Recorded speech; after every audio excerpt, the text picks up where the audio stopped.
ধোঁয়াশা আর অনিশ্চয়তার নতুন এক কূটনৈতিক দৃশ্যপটে দাঁড়িয়ে ভারত। দৃশ্যপটের কেন্দ্রবিন্দু হোয়াইট হাউস, যেখানে পাকিস্তানের সেনাপ্রধান আসিম মুনিরের সঙ্গে মার্কিন প্রেসিডেন্ট ডোনাল্ড ট্রাম্পের মধ্যাহ্নভোজ যেন এক বড়সড় বিস্ফোরণের সূত্রপাত ঘটিয়েছিল।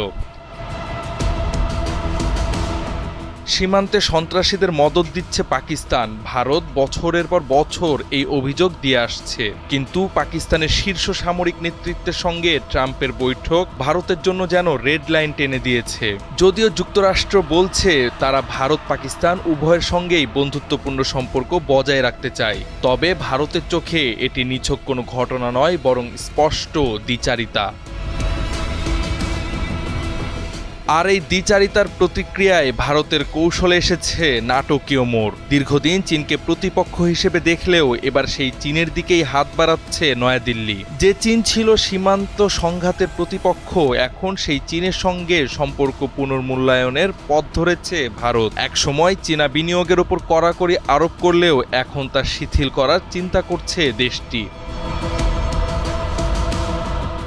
সম্প্রতি ভারতের পররাষ্ট্রমন্ত্রী জয়শঙ্কর বেইজিং সফর করেছেন। 2020 সালে দুই দেশের মধ্যে সীমান্ত সংঘর্ষের পর এটি ছিল তার প্রথম চীন সফর। জয়শঙ্করের এই সফরেই স্পষ্ট হয়ে ওঠে সম্পর্কের বরফ গলার ইঙ্গিত। চীনও এই সুযোগ লুফে নিচ্ছে, কারণ তারাও জানে যুক্তরাষ্ট্র ভারত সম্পর্কে যে চির ধরেছে তা সহজে সারানো যাবে না। ডোনাল্ড ট্রাম্প একসময় ছিলেন মোদির প্রকাশ্য বন্ধু, কিন্তু এখন ভারতের অভিযোগ ট্রাম্প ভারতকে যথেষ্ট গুরুত্ব দিচ্ছেন না, বরং পাকিস্তানকে গুরুত্ব দিয়ে ভুল বার্তা দিচ্ছেন বিশ্বকে। ট্রাম্প দাবি করেছেন তার মধ্যস্থতাতেই ভারত পাকিস্তান যুদ্ধ এড়ানো গেছে, কিন্তু পাল্টা প্রতিক্রিয়া দেখিয়ে মোদি বলেছিলেন যুদ্ধবিরতি হয়েছিল দুই দেশের সেনাবাহিনীর আলাপে, আমেরিকার কারণে নয়।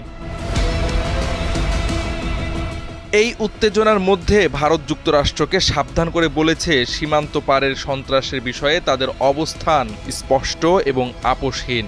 এমন প্রেক্ষাপটে দিল্লি এখন আর এককভাবে যুক্তরাষ্ট্রের দিকে ঝুঁকে থাকতে চায় না, বরং তাদের দৃষ্টি ঘুরে যাচ্ছে চীনের দিকে।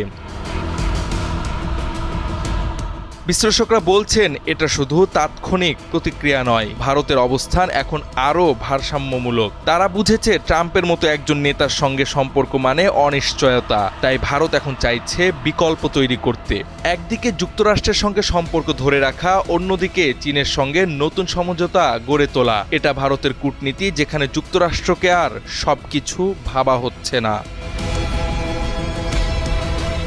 এদিকে চীনও এই সুযোগকে হাতছাড়া করতে চাচ্ছে না। পাকিস্তানের সঙ্গে মিত্রতার মধ্যেই আন্তর্জাতিক অঙ্গনে প্রভাব বাড়াতে ভারতের সঙ্গে সম্পর্ক উন্নয়নকে সমান গুরুত্ব দিচ্ছে তারা। বোঝা যাচ্ছে দক্ষিণ এশিয়ার ভূ রাজনীতিতে আসতে যাচ্ছে নাটকীয় মোড়। জাওয়াদ আহমদ, সময়ের আলো।